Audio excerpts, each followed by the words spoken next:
Hi, it's Jay Allen from My True North, and this morning's video is all about change. I was really fortunate over the weekend. I was invited to take part in an international conclave of event organisers from all over the world who have opted to come together to discuss coronavirus and COVID and the lockdown, and obviously the dramatic and quite devastating impact it's had on both them and their businesses, but also to look at a way forward and to share best practice, to look at how best we can learn to be able to continue to operate post-lockdown and to the future. And what I found most interesting from the conversation that occurred with more than 2,000 people online over the weekend was the different stages that people appeared to be at in acceptance of the current situation. Now, don't get me wrong, there was lots to learn from this last weekend. It's been a real insight to look at more than 2,000 business owners that have all come together and rather than see people as competition, have been able to say, do you know what, we need to put aside any thoughts of competition right now and understand that collectively we will all achieve more than we will individually. It's all about being able to acknowledge that we are all in this together and be able to determine as to how best we can work collectively and collaboratively, cooperatively, in order to be able to find a way forward.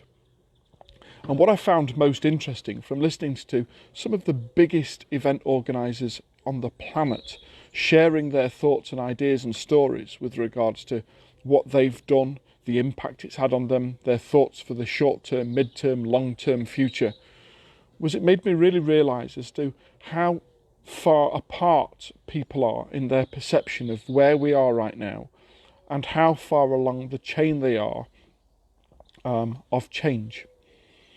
Now, what I wanted to share with you over the next few minutes or so is Tuckman and his theories around change, the four stages or the four human behavioural stages of human behaviour and change. Now, Tuckman first published this research back in 1965, and it's well documented now and acknowledged the fact that as humans, we're not that keen on change. We're not that open to change. Change tends to bring about uncertainty, concern, perhaps fear, and as a result we tend to resent it. We tend to be somewhat oblivious to it. We tend to want to step aside and let it all happen around us and then hope that we can pick up once it's all over. And yet it was Heraclius back in the days of the ancient gods and Greeks that explained quite succinctly the only constant in life is that of change. And yet you'd have thought that if we've known about this for the last 6,500, 7,000 years, that we might have become a little bit more accustomed to it in our daily lives. Nevertheless, we haven't. And as humans, we tend to go through four different stages of acceptance when it comes to change. And it's referred to by Tuckman as the FSNP model: form, storm, norm and perform. So let's look at those briefly in a little bit more detail and understand as to exactly what they actually are. Well, first of all, change has to occur. And on this occasion, it's not been brought about by something that we've opted to do or chosen to do. It's almost been brought upon us, whether we like it or not, by an external impact. On this occasion, it's COVID-19 and the pandemic that is now amongst us. So there's a form. It's forming new habits.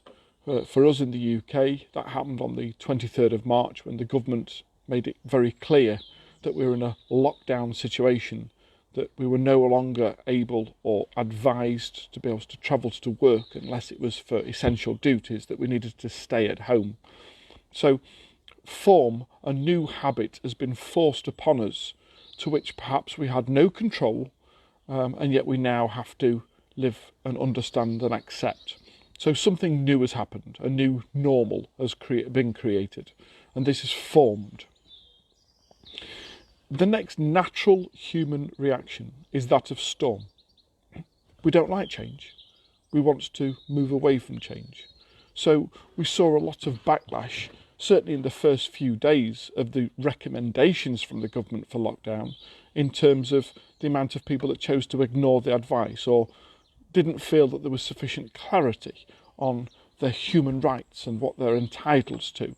And therefore, the lockdown, which was actually announced in the UK on a Friday, interestingly enough on the Saturday, we saw tens of thousands of people making their way to the countryside because they were entitled to go for a walk, and the police having to turn around hundreds and hundreds of vehicles and saying, but you just simply can't be in the same space. Social distancing determines that this isn't possible. You can't park in the same car park alongside somebody else and expect to be able to still maintain that 2 metres social distancing.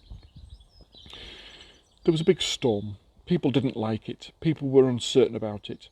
And therefore there was lots of people that failed to acknowledge the rules and regulations that were being guided at that time and then subsequently more enforced. After storm becomes norm. And I think as we're now in week 4, almost entering week 5 of lockdown, we've started to accept this as, even if it's only a temporary norm, that for the time being this is normal. This is where, as a country, as a world, as a community, as a society, we've got to in terms of how to deal with and manage the COVID crisis. It's creating new habits. It's creating new acceptances. We've got to a level of normality in most parts of our lives now with regards to standing outside a supermarket with little marked lines on the floor telling you as to where the 2 metre social distancing is.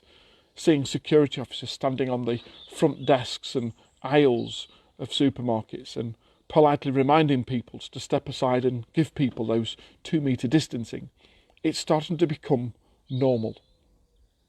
And interestingly, once we've accepted the new norm, will life go back to starting to perform? And only once we've started to accept it will we start to be able to see performance starts to come through.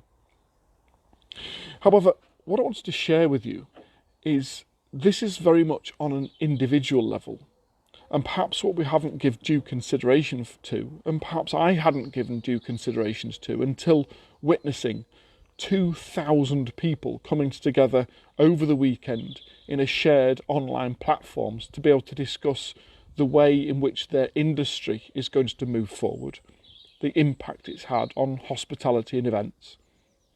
That it really hit me with regards to the fact that because this is an individual progress, this is an individual programme that we need to go through, that most of us are at different stages of that process. I witnessed as numerous people came online and talked about their concerns, their fears, their anticipation or trepidation with regards to what's happening right now. And it very quickly became apparent that there are still some that are starting to form these new habits. There are still some people out there that until now have been quite in denial with regards to what has happened, what is happening, and seems to be oblivious to all that's happening around them. There are many conspiracy theories about what's happening right now. And I'm not going to get into those. I don't want to give them any energy or credit.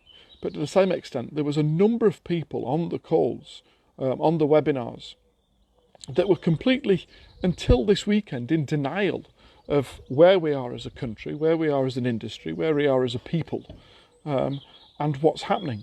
They were still forming, they were still accepting, they were still having to learn about what this actually meant to them and their future lives and future existence.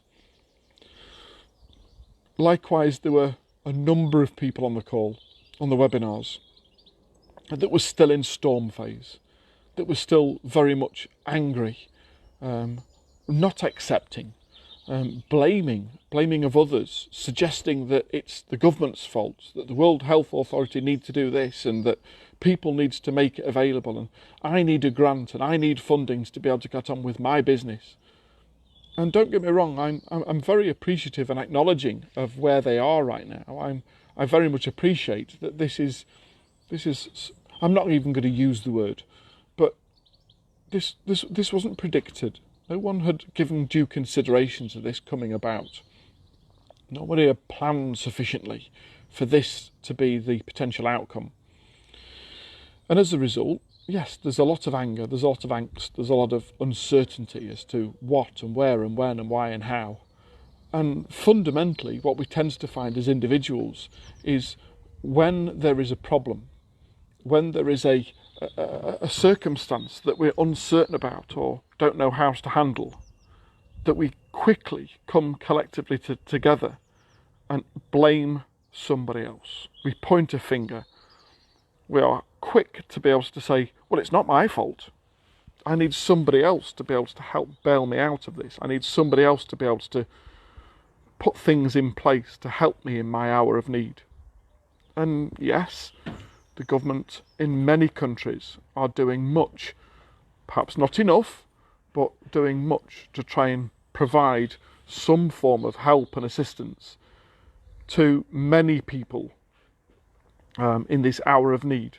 And don't get me wrong, I'm one of those that falls through the cracks in the UK. But I do recognise that we can't help all the people all the time. And sometimes that shit happens. But there was a number of people on the call that were still in storm phase, that were still blaming, that were still pointing fingers and saying, but I need help, you need to help me.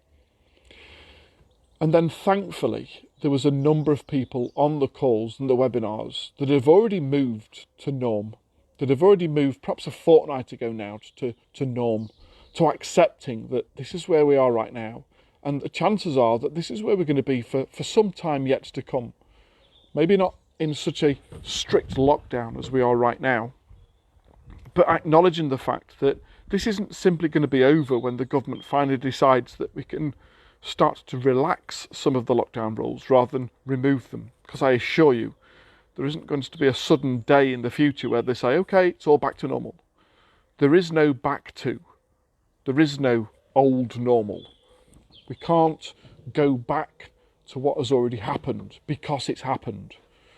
We simply have to accept that it's happened, acknowledge that it's happened, recognise that this has changed the way in which people think and act and the behaviours. So there are some that have already moved to that phase quite quickly and are in the norm phase and are now very happy, but in acceptance, are now able to be able to look towards perform. What do we do in these circumstances? How do we able to operate and move on? And what do we need to do differently? What do we need to ramp up? What do we need to stop doing in order to be able to operate in these times? So that's it, the form, storm, norm, perform model. And like I say, acknowledging this weekend that whilst this is a common trait of human behaviour and response to change, that in actual fact it's very much at an individual level, and regardless of what level you're at, what stage of behavioural change you're at in terms of this, that the chances are that everybody around you is in a completely different stage to that you're in right now. And we have to acknowledge and meet people where they are, as opposed to simply continuing in our plight to survive without due consideration to the fact that the people that we're communicating with, the people that we're trying to operate with or work with, our colleagues, our friends, our family, our suppliers, our customers, our clients, people at large, the population, are at a variety of different stages of those form, norm, storm, perform that Tuckman talked about. And perhaps we need to give due considerations to the level and the stage that they're at to understand how best to be able to communicate with them. Within True North, we took the stance probably about 3 weeks ago now to no longer operate from the office.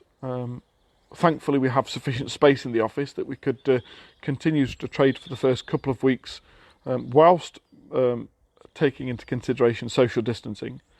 But we acknowledged the fact that perhaps that's not necessarily the right things to do, either for our staff or for their clients or for their families or whatever else. So we moved to remote working about 3 weeks ago now.